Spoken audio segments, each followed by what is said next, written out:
সবার প্রথমে বলি, অনেকে ভয় পাচ্ছিলেন যে আমার নোটিশ এসেছে অথচ আমার কাছে ইসিআই প্রদত্ত 13টি ডকুমেন্টসের মধ্যে কোনো ডকুমেন্টস নেই। তার মানে কি, কাস্ট সার্টিফিকেট, বার্থ সার্টিফিকেট, মাধ্যমিকের সার্টিফিকেট বা পাট্টার কাগজ কোনো কিছু আমার কাছে নেই।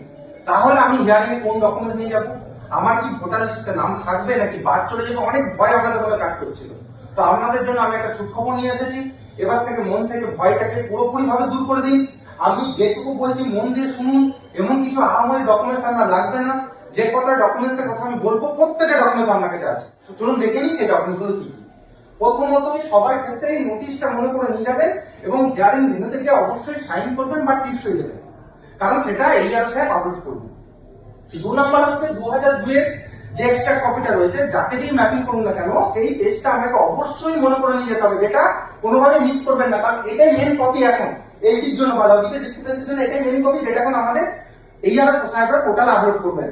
আর কি, মনে করে যেন আপনার ছবিটা যেন ওখানে তুলেন, মানে যিনি ছবি তুলছেন যদি তিনি মিস করে যান, তাকে মনে করে দেবেন যে আমার ছবিটা এখনো তোলা হয়নি, আমার তুলে নিন, কারণ এই ছবিটা আপলোড করতে হবে। মেনলি এই 3টে ডকুমেন্ট।